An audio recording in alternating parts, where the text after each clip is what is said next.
नमस्कार विद्यार्थी मित्रों, सारथी सपोर्ट यूट्यूब चैनल पर आप तमाम मित्रों हार्दिक स्वागत है। तो आज आपणे धोरण 12 विषय तत्वज्ञान अंदर तमारी परीक्षा अंदर बोर्ड में विभाग डी में जेटला पण अगत्यना प्रश्न पूछाई शके एवा छे ए आईएमपी क्वेश्चन आज आपणे जोवाना छीए। तो आ विडियो ने अंत सुधी जोता रहेजो अने पीडीएफ मेळवी होय तो डिस्क्रिप्शन में लिंक आपेली छे, एना उपरथी तमे पीडीएफ पण डाउनलॉड करी शकशो। हवे आपणे वात करीए कया कया चेप्टरना क्वेश्चन पूछाय छे। ए पहेला वात करीए विभाग डी नी अंदर। तो विभाग डी में जे क्वेश्चन पूछाय छे ए 3-3 मार्क्सना होय छे अने 14 प्रश्नमांथी कोई पण 10 क्वेश्चनना जवाब छे ए तमारे लखवाना छे। मैं अहींया सूचना पण आपेली छे के 14 मांथी कोई पण 10 क्वेश्चनना जवाब लखवाना। हवे ए 14 क्वेश्चन जे पूछाय छे ए कया कया प्रकरणमांथी आवे छे। तो 1 થી 5 અને 8 થી 10 एमांथी जे चेप्टर में स्टारनी निशानी करेली छे ए चेप्टर मांथी 2 क्वेश्चन हशे। त्रीजू, चौथू, पांचमू, 8, 9 અને 10 आ 3 चेप्टर अने आ बीजा 3 चेप्टर, मतलब के आ 6 चेप्टर एवा छे के जेमांथी 2 क्वेश्चन हशे। कया कया? तो के भाई त्रीजू, चौथू, पांचमू, 8मू, 9मू અને 10मू, पहला बीजामांथी एक क्वेश्चन। तो हवे आपणे सौथी पहला चेप्टरना अगत्यना क्वेश्चन, पहला चेप्टरना जे आईएमपी क्वेश्चन छे एनी वात करीए। तो पहलो क्वेश्चन है सत्यता कोष्टकनी रीतनो उपयोग करी विधान माटेना रूपनो प्रकार नक्की करो। पी विकल्पन क्यू शर्ती, पी समुच्चय क्यू आ एक दलील तमने आपेली छे।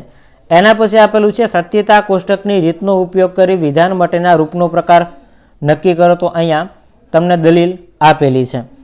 एना पछी आपणे क्वेश्चन नंबर 3 नी वात करीए तो विधानपरक अलग અને વિધાનપરક પરિવર્ત્ય વચ્ચેનો તફાવત જણાવો।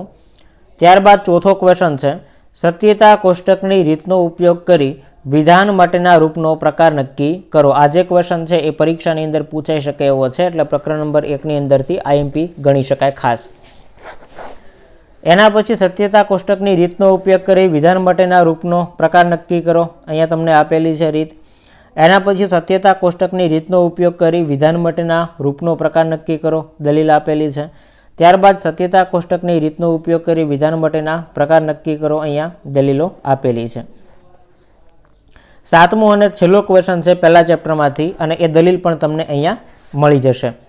एना पछी आगळ वात करीए चेप्टर नंबर 2 नी अंदरथी जे प्रश्न तमने परीक्षानी अंदर आईएमपी में पूछाई शके एवा छे। एमांथी पहेलो सत्यता कोष्टकनी प्रत्यक्ष रीतनो उपयोग करी नीचेनी दलीलनुं प्रामाण्य नक्की करो, अने दलील छे ए तमने अहींया आपेली छे।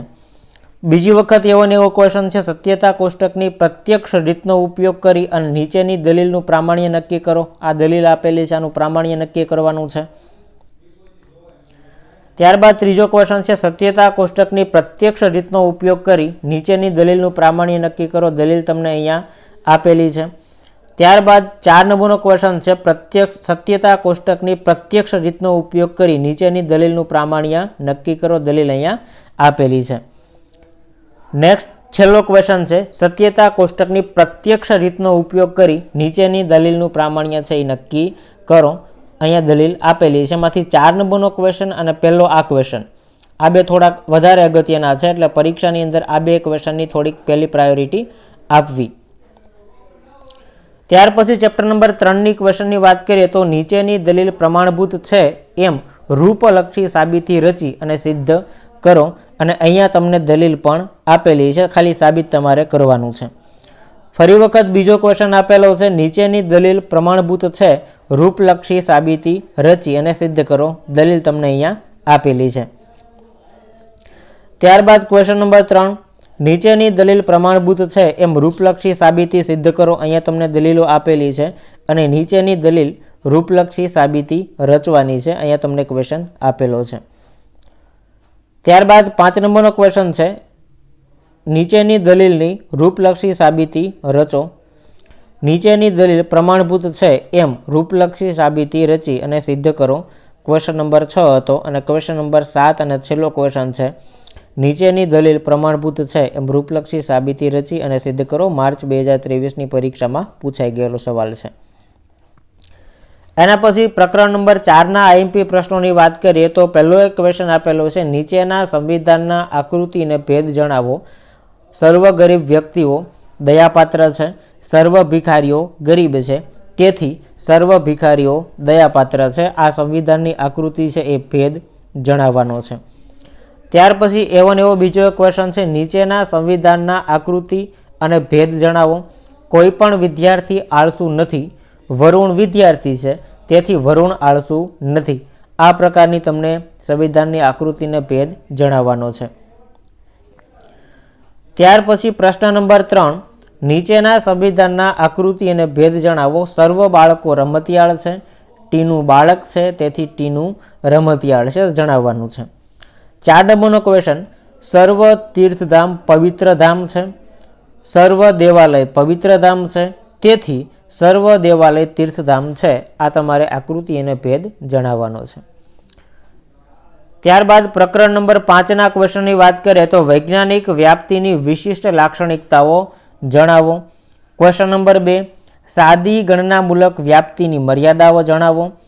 એના પછી સાદી ગણનામૂલક વ્યાપ્તિની વિશિષ્ટ લાક્ષણિકતાઓ જણાવો. આ 3 ક્વેશ્ચન અહીંયા આપણે લીધેલા છે.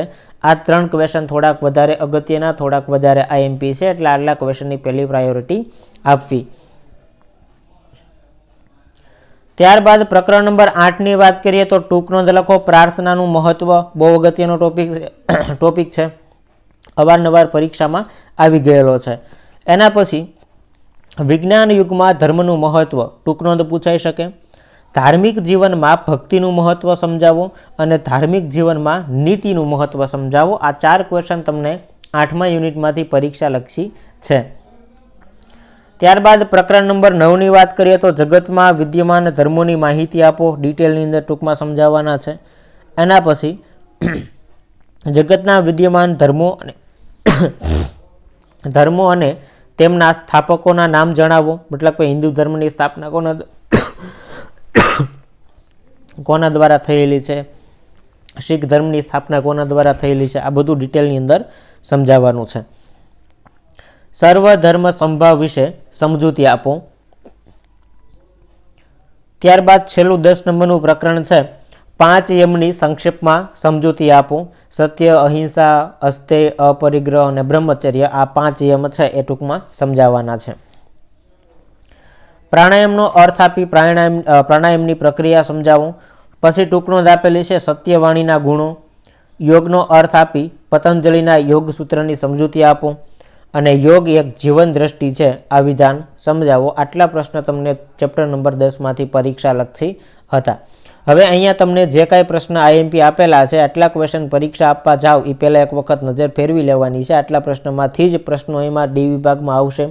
ઓલરેડી વિભાગ એ બીનો વિડીયો અપલોડ થઈ ગયો છે. એ વિભાગનો વિડીયો ટૂંક સમયમાં અપલોડ થશે. એટલે પરીક્ષા આપવા માટે જાઓ એ પહેલાં દરેક ક્વેશ્ચન ઉપર એક વખત નજર ફેરવી લેવી. રાઈટ, તો મળીએ છીએ નવા વિડીયો સાથે. જય હિન્દ, જય ભારત.